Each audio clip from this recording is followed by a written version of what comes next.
لا إله إلا الله.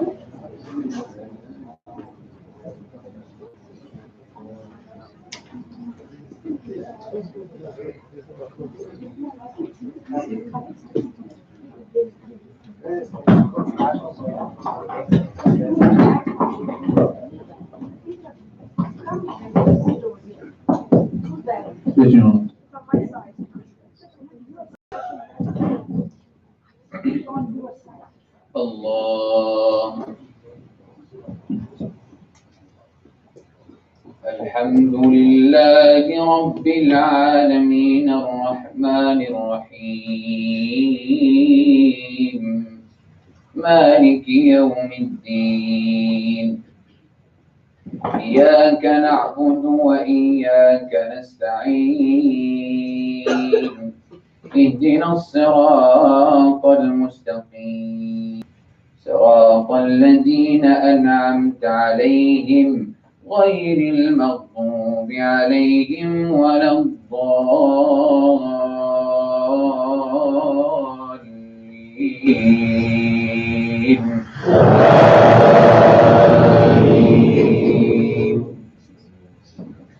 فإذا قضيتم الصلاة فاذكروا الله قياما وقعودا وعلى جنوبكم فإذا اطمأننتم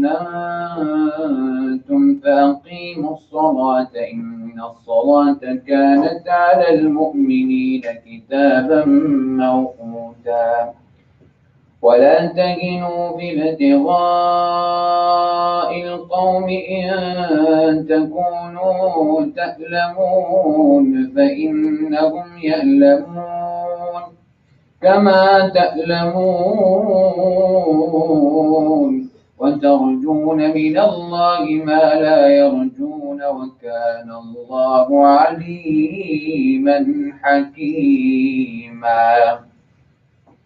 إنا أنزلنا إليك الكتاب بالحق لتحكم بين الناس بما أراك الله ولا تكن للخائنين خصيما إن الله كان غفورا رحيما. ولا تجادل عن الذين يختانون أنفسهم إن الله لا يحب من كان خوانا أثيما يستخفون من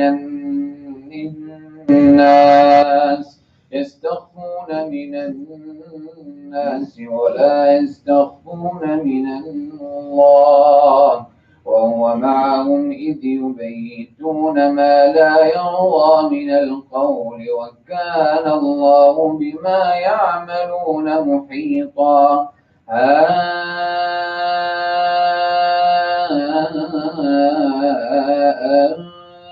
أنتم هؤلاء جادلتم عنهم في الحياة الدنيا فمن يجادل الله عنهم يوم القيامة أم من يكون عليهم وكيلا. الله أكبر. سمع الله لمن حمده. الله أكبر.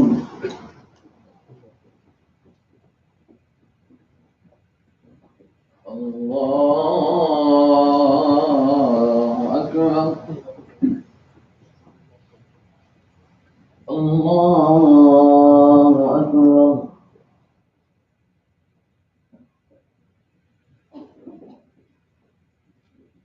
الله أكبر.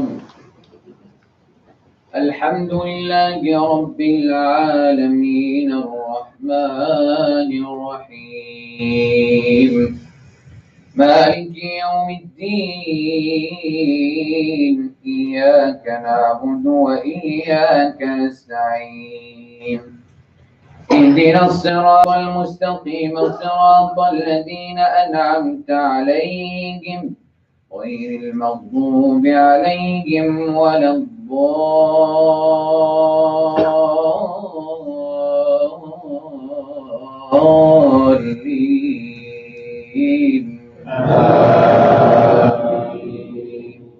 ومن يعمل سوءا أو يظلم نفسه ثم يستغفر الله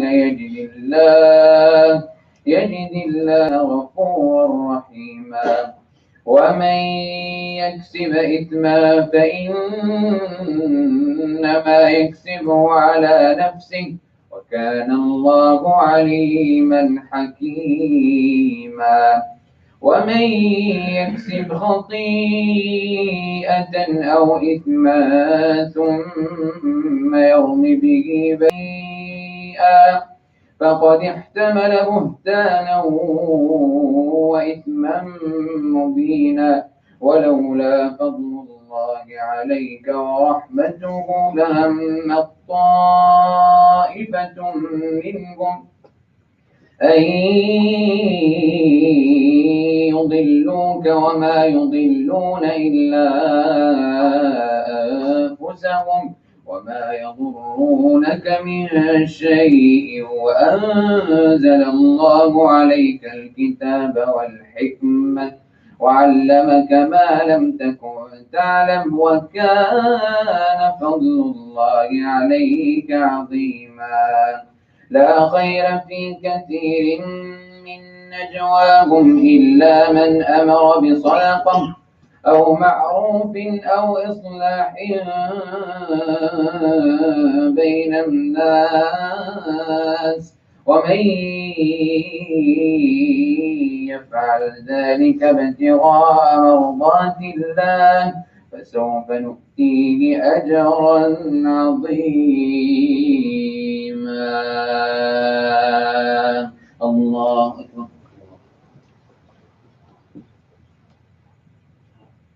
الله لمن حمده. الله أكبر.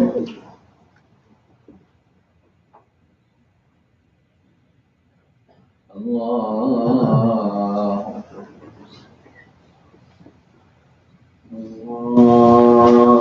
أكبر.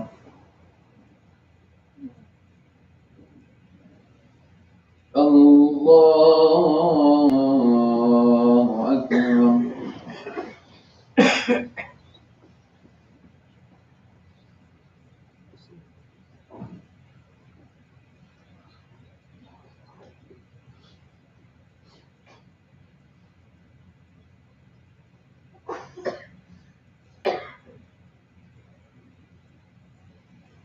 الله أكبر.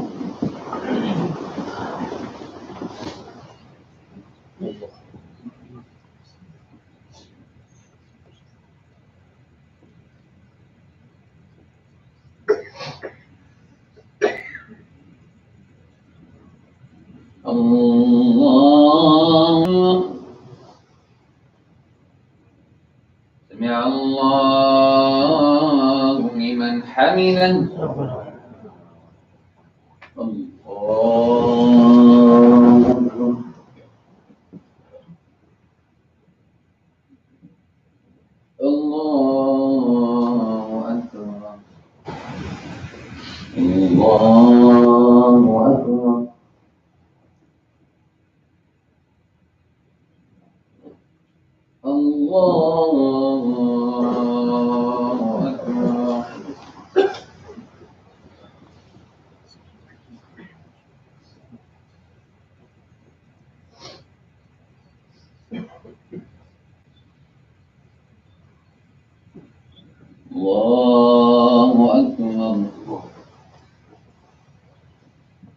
سمع الله لمن حمده. الله أكبر.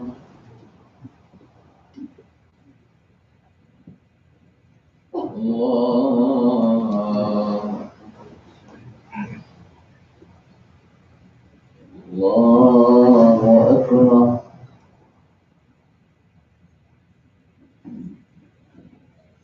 الله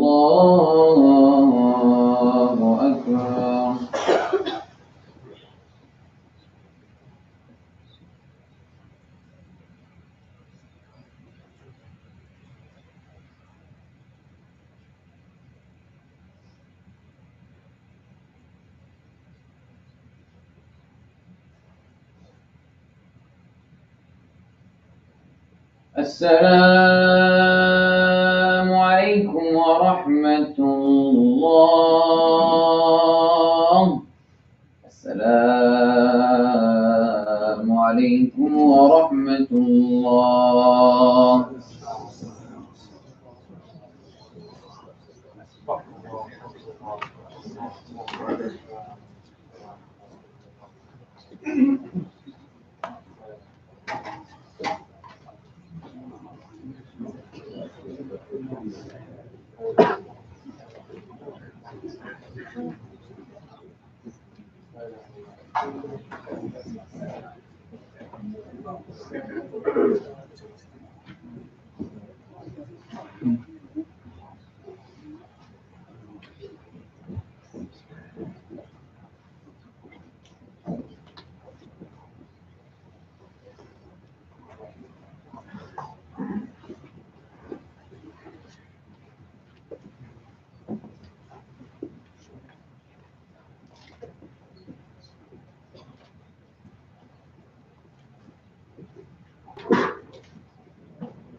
صلاة التراويح رحمه الله.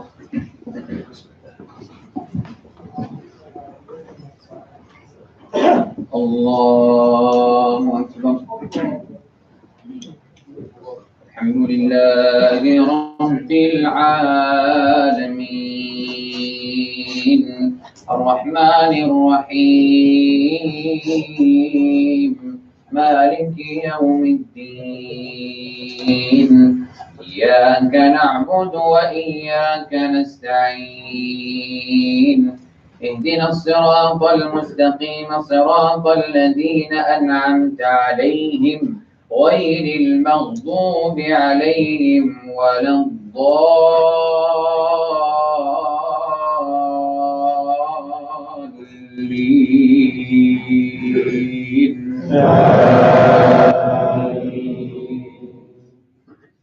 ومن يشاقق الرسول من بعد ما تبين له الهدى ويتبع غير سبيل المؤمنين نوله ما تولى ونصله جهنم وساءت مصيرا. إن الله لا يغفر أن يشرك به ويغفر ما دون ذلك لمن يشاء ومن يشرك بالله فقد ضل ضلالا بعيدا. إن يدعون من دونه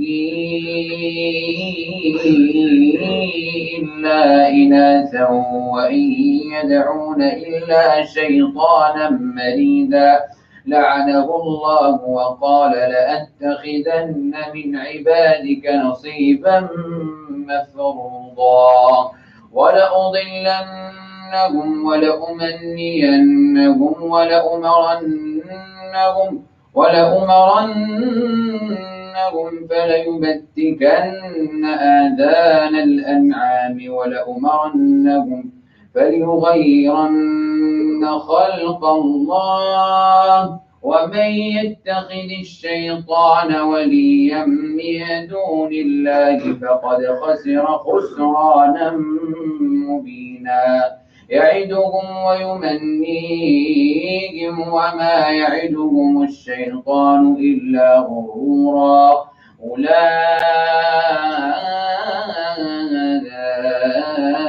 أولئك مأواهم جهنم ولا يجدون عنها محيصا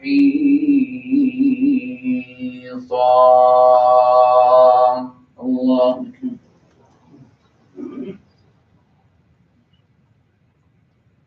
الله لمن حمده الله أكبر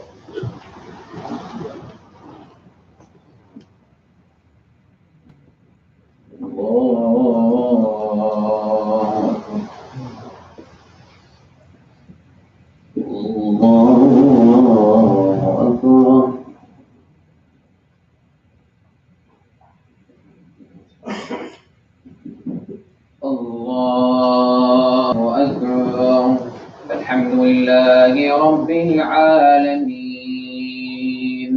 الرحمن الرحيم مالك يوم الدين إياك نعبد وإياك نستعين اهدنا الصراط المستقيم صراط الذين أنعمت عليهم غير المغضوب عليهم ولا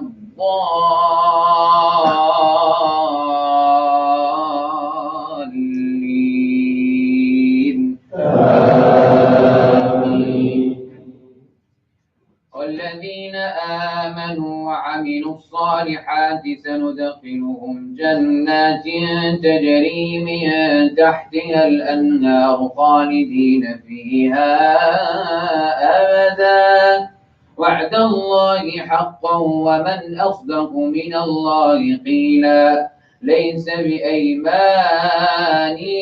ولا أماني أهل الكتاب من يعمل سوءا يجز به ولا يجد له من دون الله وليا ولا نصيرا ومن يعمل من الصالحات من ذكر أو أنثى وهو مؤمن فأولئك يدخلون الجنة ولا يظلمون نقيرا ومن أحسن دينا ممن أسلم وجهه لله وهو محسن واتبع ملة إبراهيم حنيفا واتخذ الله إبراهيم خليلا ولله ما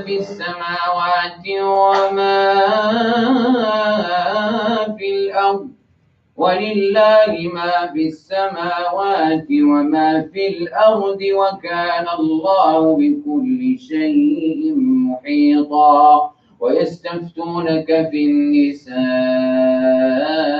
النساء قل الله يفتيكم فيهن وما يتلى عليكم في الكتاب في يتامى النساء اللاتي لا تؤتونهن ما كتب لهن وترغبون أن تنكحوهن والمستضعفين من الوالدان وأن تقوموا لليتامى والمستضعفين من الولدان وأن تقوموا لليتامى بالقسط وما تفعلوا من خير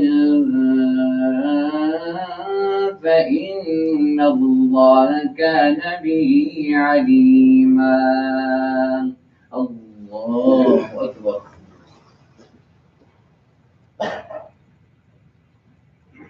الله لمن حمده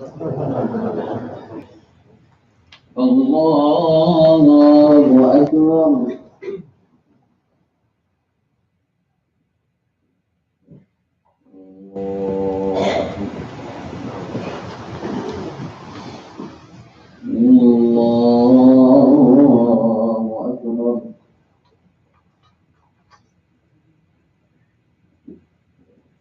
الله أكبر.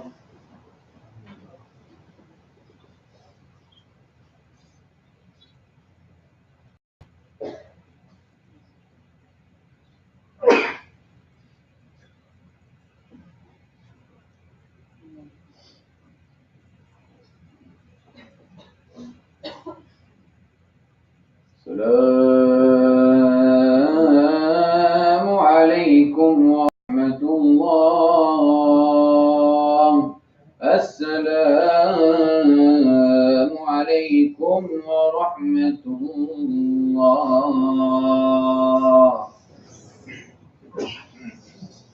الله أكبر. الحمد لله رب العالمين الرحمن الرحيم مالك يوم الدين إياك نعبد وإياك نستعين اهدنا الصراط المستقيم صراط الذين أنعمت عليهم غير المغضوب عليهم ولا الضالين.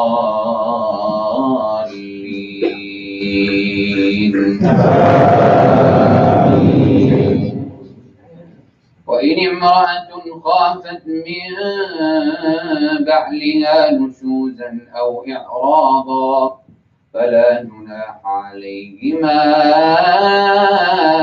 أن يصلحا بينهما صلحا والصلح خير وأحضرت الأنفس الشح وإن تحسنوا وتتقوا فإن الله كان بما تعملون خبيرا.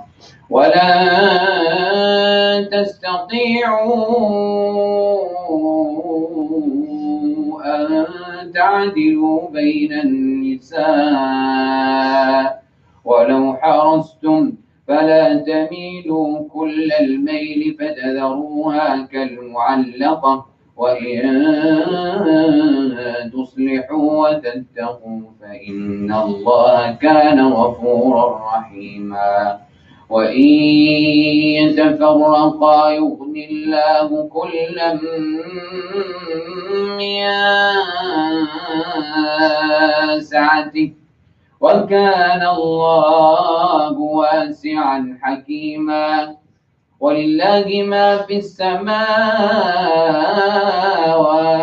وما في الأرض ولقد وصينا الذين أوتوا الكتاب من قبلكم وإياكم أن اتقوا الله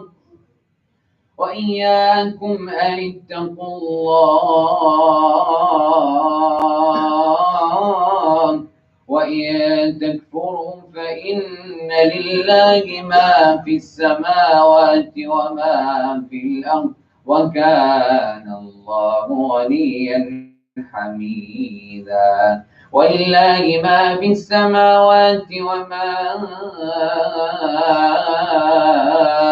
في الأرض وكفى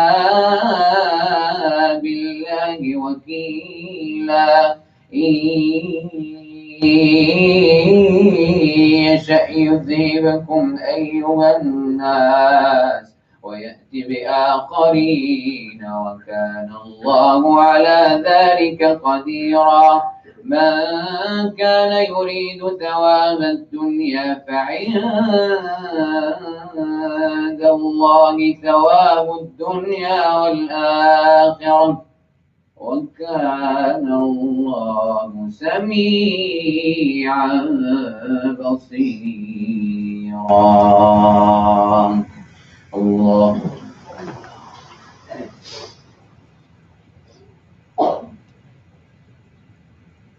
الله لمن حمده. الله أكبر.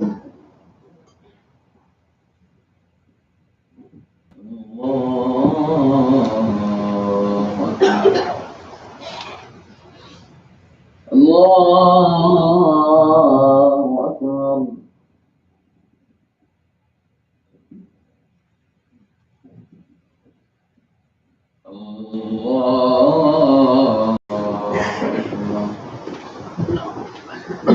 الحمد لله رب العالمين الرحمن الرحيم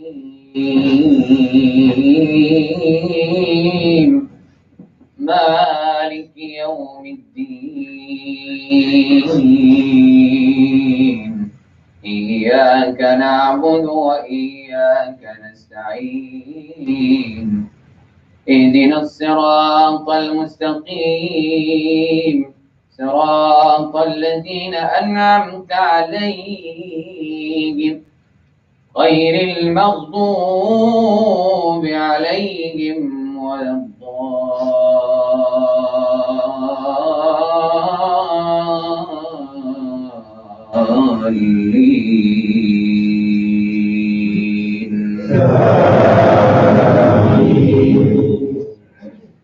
يا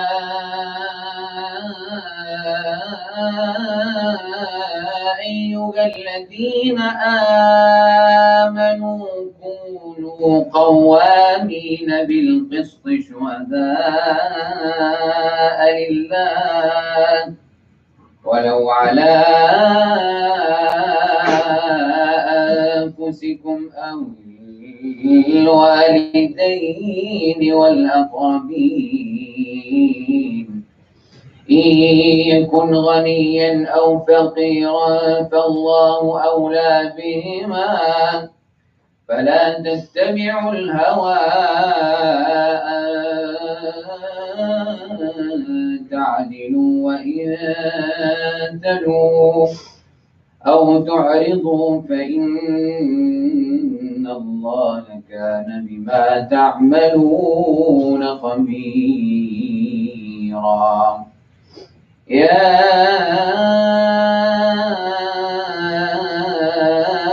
أيها الذين آمنوا يا أيها الذين آمنوا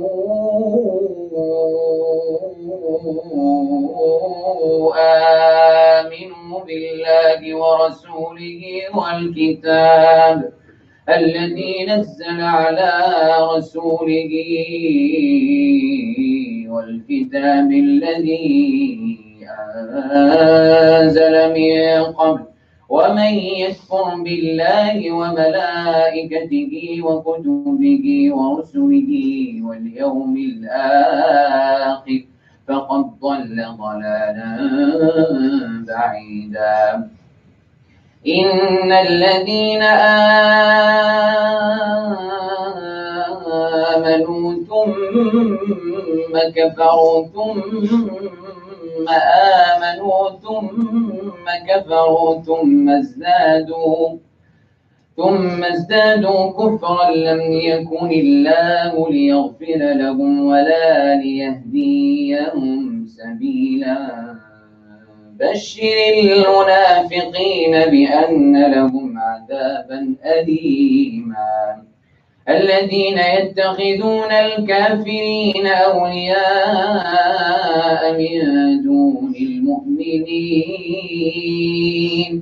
أن يبتغون عندهم العزة فإن العزة لله جميعا وقد نزل عليكم في الكتاب أن إذ سمعتم آيات الله يكفر بها ويستهزأ بها فلا تقعدوا معهم حتى يخوضوا في حديث إنكم إذا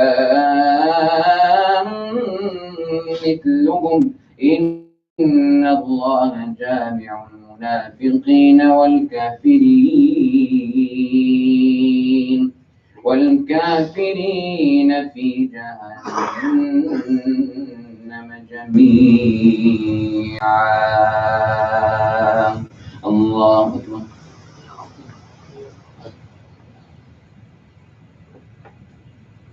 الله لمن حمده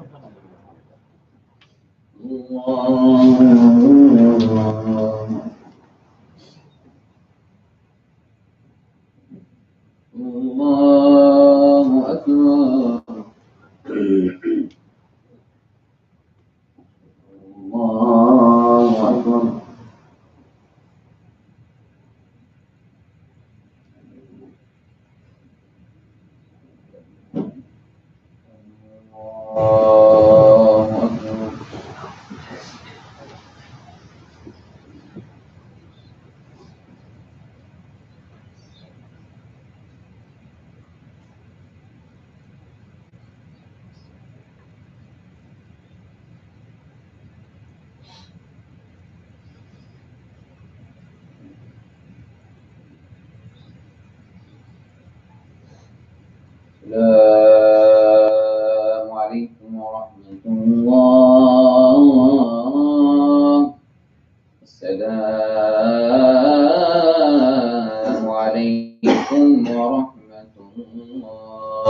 بسم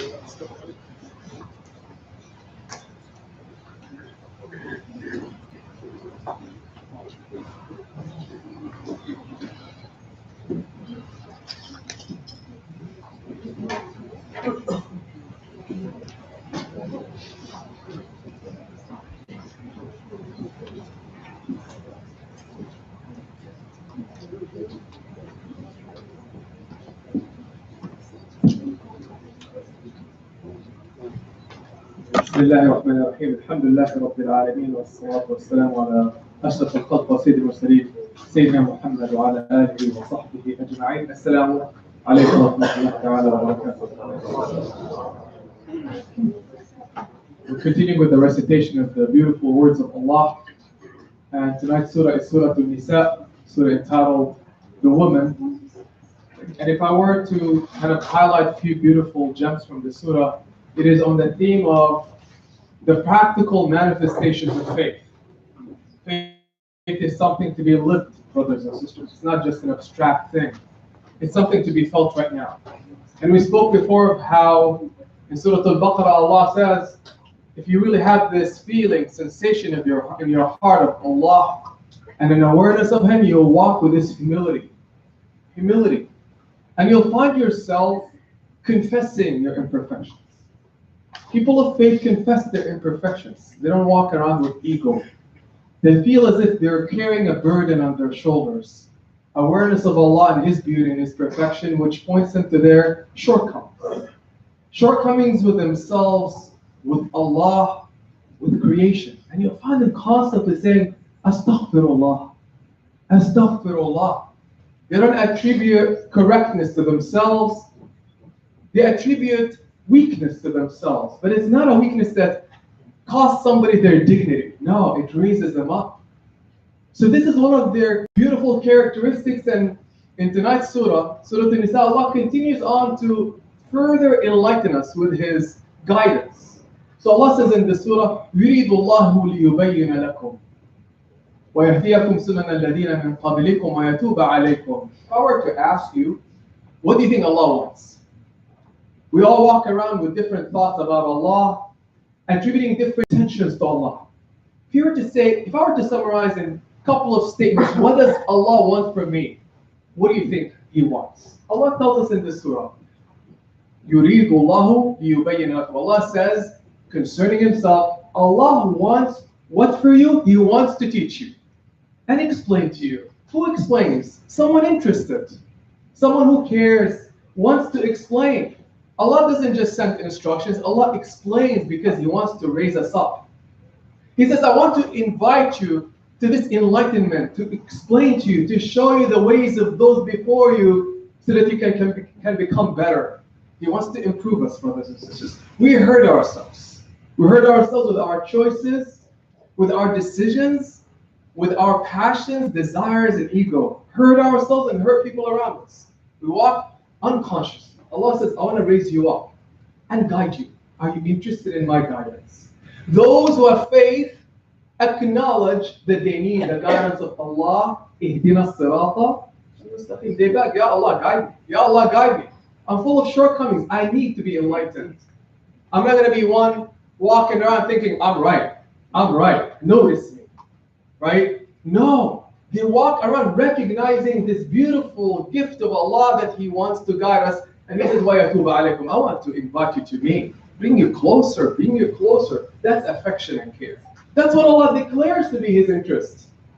And then in this surah He says further, amongst this guidance, within this guidance of Allah, is that those who have this faith in Allah are also people whose hearts carry this burden of caring for the creation of Allah.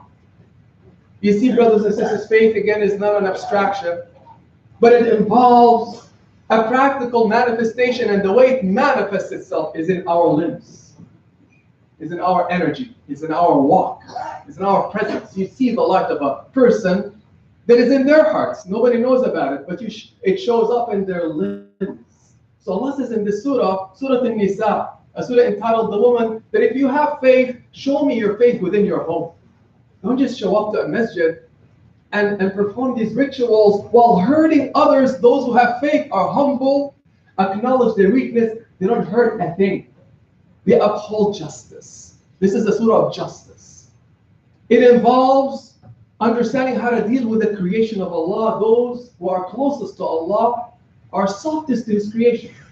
They're concerned about the rights of others, beginning with their parents, as Allah tells us in the Quran, in the surah, of their children, of their spouses. They don't hurt them. And if they hurt them, they apologize.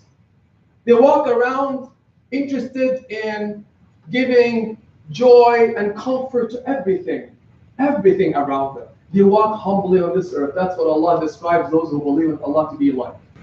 The question for you and to me today is, in this month of Ramadan, are we understanding that our fast is about this? The fast where we abstain and restrain our tongues, our limbs, is to raise us up to become soft people, humble people, who are touched by the faith of Allah and His guidance. It isn't just a word, it's not rhetoric, it's not just a ritual. No, the ritual is supposed to transform us to become givers. Givers. And the month of Ramadan is described as Shahr Kareem.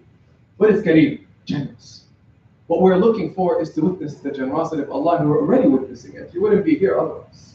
We find ourselves to become better people, better with our tongues, with our gestures, with our smiles, with our giving. The Prophet ﷺ was a giver. And what I pray for our community is that all of us here become givers.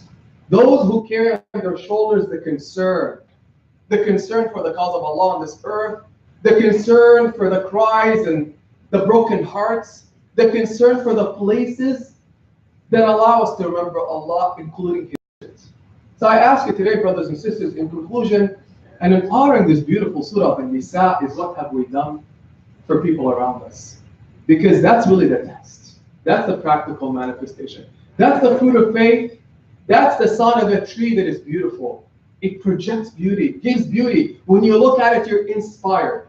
How many people have we inspired? How many places have we touched with our generosity and kindness? How many people have been touched, brothers and sisters, by our gestures?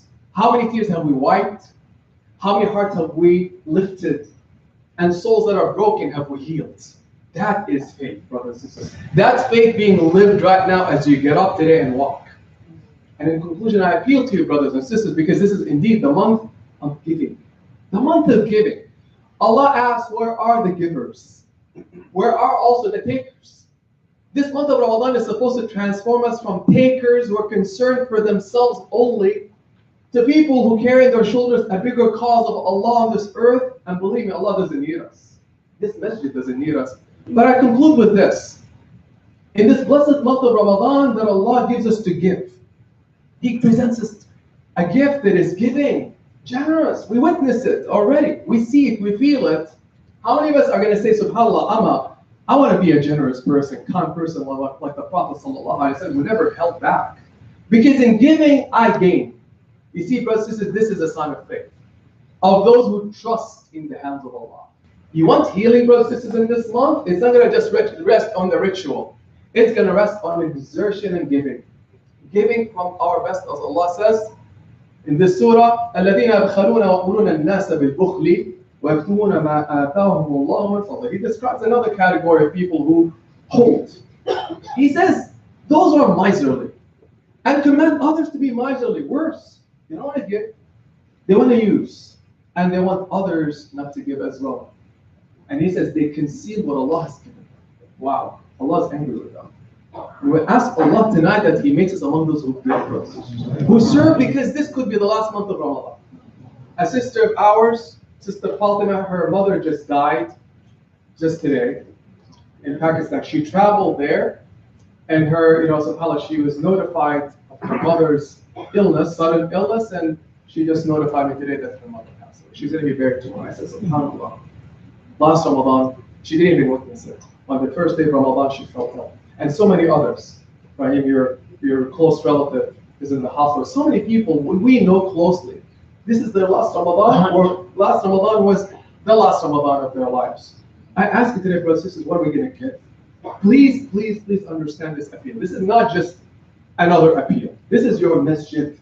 And there are people who are going to carry this masjid. And I ask you today, are we going to be among those who carry this masjid. When we make this appeal, it's not just another request. No, brothers and sisters, we need to expand this masjid. We're witnessing the blessings of it, we're using it. Let us be among those who, inshallah, raise it up. Because Allah is looking at you and me today in this blessed month of Ramadan. It could be our last to give us from His generous giving. This masjid deserves your zakah, deserves your giving, deserve you, brothers and sisters, to roll up your sleeves. Many others who are doing this, and all of you have been generous and kind. Please, brothers and sisters, on your way out, don't wait for the 27th, right? Today, brothers and sisters, it could be our last night. Please, we appeal to you. And I urgently request you as your brother, who really care for this masjid and this community, because you guys are beautiful people. Alhamdulillah that we're here. Alhamdulillah we've been blessed by this masjid. Please, on your way out, right, make a portion of your zakah for this masjid. It is urgent because we need to expand the facilities, allow it to, inshallah, hold more people, make the parking lot, inshallah, bigger and better. This is on you and me. May Allah bless you. May Allah bless all of us and make us conquer our miserliness and make us among the givers in this blessed month of Ramadan before it is too late. أقول قولي هذا وأستغفر الله العظيم لي ولكم فاستغفروا. جزاكم الله خيرا والسلام عليكم.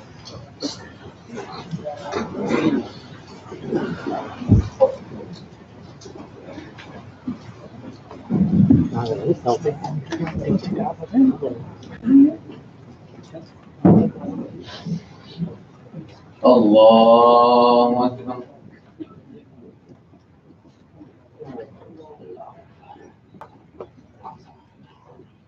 الحمد لله رب العالمين الرحمن الرحيم مالك يوم الدين إياك نعبد وإياك نستعين اهدنا الصراط المستقيم صراط الذين أنعمت عليهم غير المغضوب عليهم ولا الضالين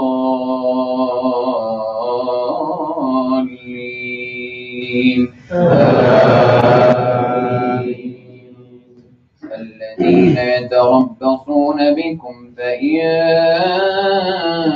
كان لكم فتح من الله قالوا ألم نكن معكم وإن كان للكافرين نصيب قالوا ألم نستحوذ عليكم ونمنعكم من المؤمنين فالله يحكم بينكم يوم القيامة ولن يجعل الله للكافرين على المؤمنين سبيلا إن المنافقين يخادعون الله وهو خادعهم وإذا قاموا إلى الصلاة قاموا كسالى يراءون الناس ولا يذكرون الله إلا قليلا مذبذبين بين ذلك لا إله هؤلاء ولا إله هؤلاء ومن يضلل الله فلن تجد له سبيلا الله أكبر سمع الله لمن حمده الله أكبر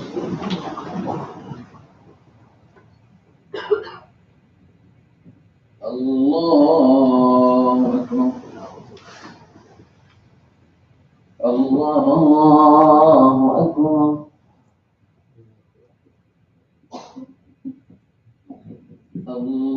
الله أكبر الحمد لله رب العالمين الرحمن الرحيم مالك يوم الدين إياك نعبد وإياك نستعين اهدنا الصراط المستقيم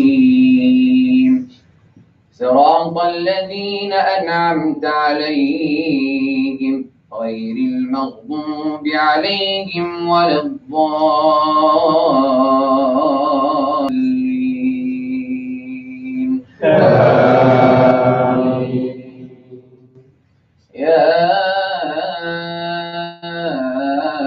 أيها الذين آمنوا لا تتخذوا الكافرين أولياء من دون المؤمنين أتريدون أن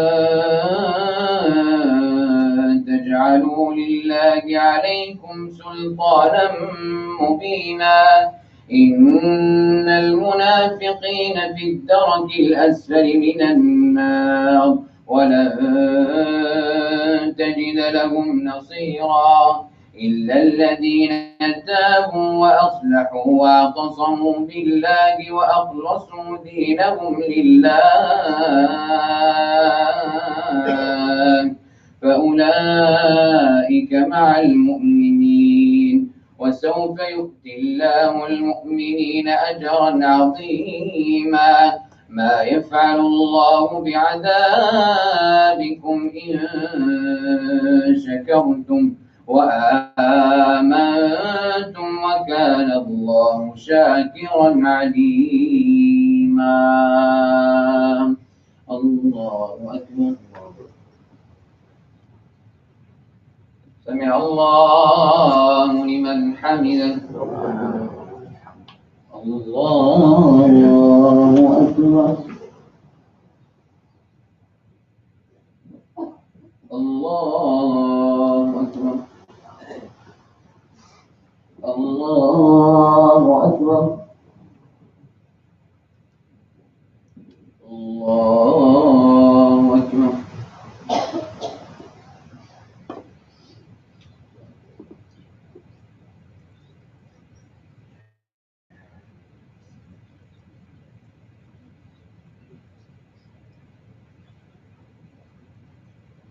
السلام عليكم ورحمة الله. السلام عليكم ورحمة الله. السلام الله أكبر. الحمد لله رب العالمين الرحمن الرحيم مالك يوم الدين إياك نعبد وإياك نستعين اهدنا الصراط المستقيم صراط الذين أنعمت عليهم غير المغضوب عليهم ولا الضالين. لا يحب الله الجهر بالسوء من القول إلا ما ظلم وكان الله سميعا عليما. إن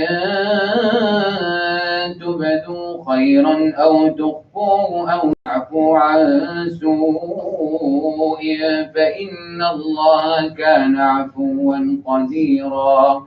إن الذين يكفرون بالله ورسله ويريدون أن يفرقوا بين الله ورسله ويقولون نؤمن ببعض ونكفر ببعض ويريدون أن يتخذوا بين ذلك سبيلا أولئك هم الكافرون حقا وأعتدنا للكافرين عذابا مهينا. الله أكبر. سمع الله لمن حمده. الله أكبر. الله أكبر.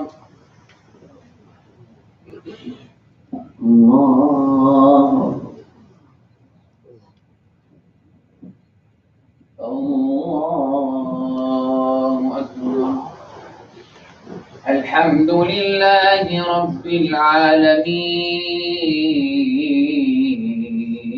الرحمن الرحيم مالك يوم الدين إياك نعبد وإياك نستعين اهدنا الصراط المستقيم صراط الذين أنعمت عليهم غير المغضوب عليهم ولا الضالين.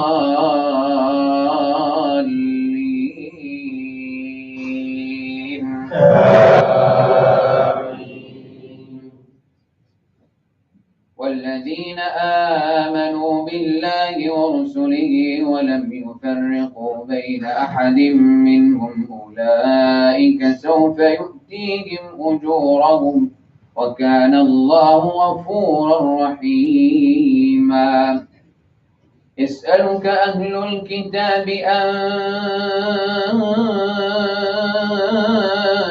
تنزل عليهم كتابا من السماء فقد سألوا موسى أكبر من ذلك فقالوا أرنا الله جهرة فأخذتهم الصاعقة بظلمهم ثم اتخذوا العجل من بعد ما جاءتهم البينات فعفونا عن ذلك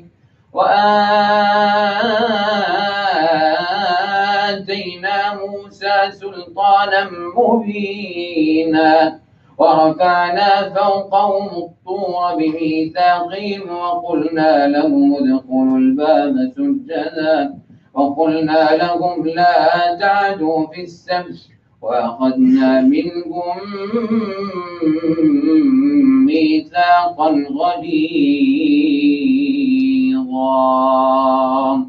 الله أكبر.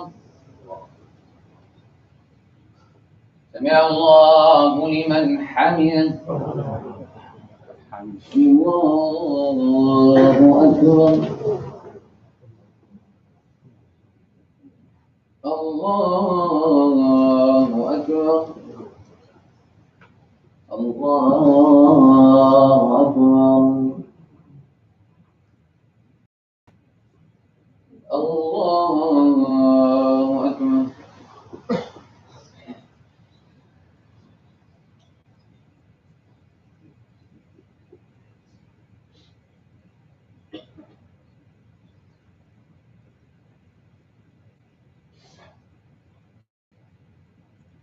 السلام عليكم ورحمة الله.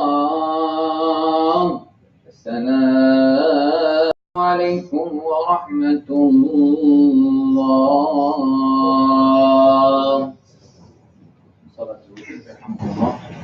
الله أكبر.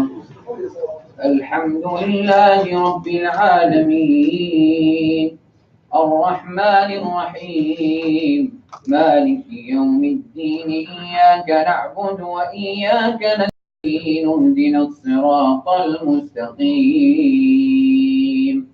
صراط الذين أنعمت عليهم غير المغضوب عليهم ولا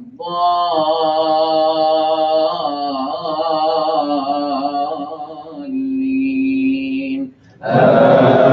آمين. إذا جاء نصر الله والفتح ورأيت الناس يدخلون في دين الله أفواجا فسبح بحمد ربك واستغفره إنه كان توابا. الله أكبر. سمع الله لمن حمده. الله أكبر. الله أكبر. الله أكبر.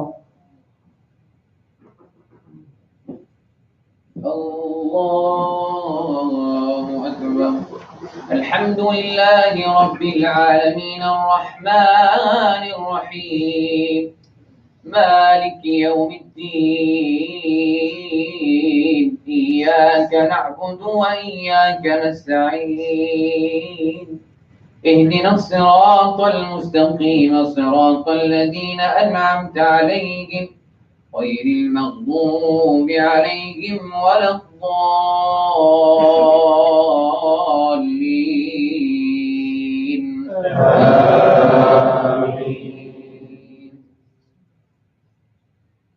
قل هو الله أحد الله الصمد لم يلد ولم يولد ولم يكن له كفوا أحد.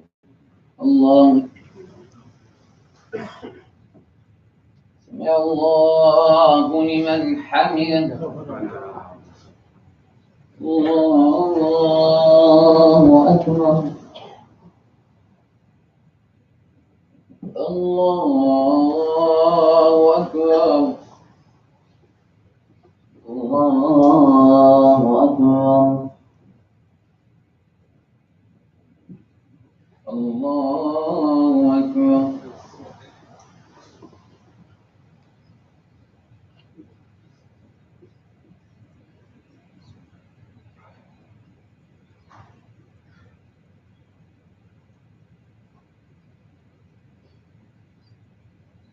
السلام عليكم ورحمة الله. السلام عليكم ورحمة الله.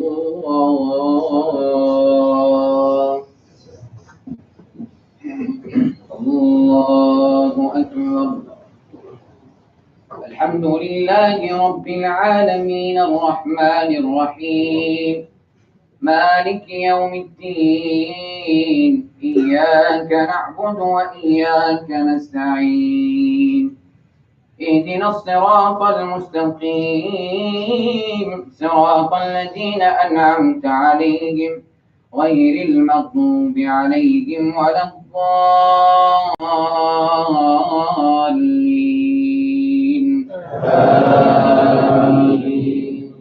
تبت يدا أبي لهب وتب ما أغنى عنه ماله وما كسب سيصلى نارا ذات لهب وامرأته حمالة الحطب في جيدها حبل من مسد. الله أكبر.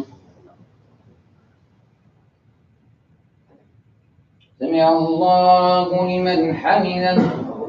اللهم إنا نسألك موجبات رحمتك والغنيمة من كل بر والفوز بالجنة. اللهم اغفر لنا ذنوبنا في ليلتنا هذه أجمعين برحمتك يا أرحم الراحمين. اللهم وفقنا لكل عمل صالح متقبل عنا يا رب العالمين. اللهم واجعل لنا لك ذاكرين لك ساجدين لك شاكرين. اللهم اغفر لنا ولجميع موتى المسلمين الأحياء منهم والميتين الذين شهدوا لنبيك بالرسالة. اللهم اصلح أحوال أمة محمد صلى الله عليه وسلم في كل مكان. اللهم فرج هم المهمومين ونفس كرب المكروبين واشف المرضى ومرضى جميع المسلمين. اللهم اغفر لنا جهلنا وخطأنا وذنبنا. اللهم إنا نعوذ برضاك من غضبك. اللهم إنا نعوذ بك من علم لا ينفع ومن قلب لا يخشع ومن نفس لا تشبع. وصل اللهم وسلم وبارك على سيدنا محمد وعلى آله وصحبه وسلم. سبحان ربك رب العزة عما يصفون وسلام على المرسلين والحمد لله رب العالمين. الله أكبر.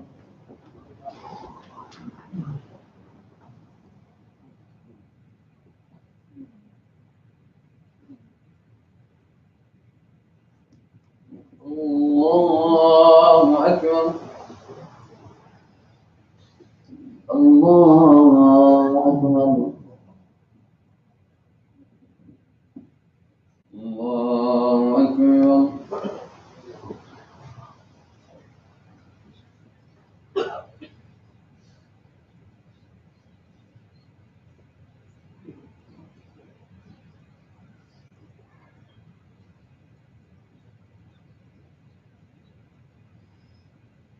السلام عليكم ورحمة الله. السلام عليكم ورحمة الله.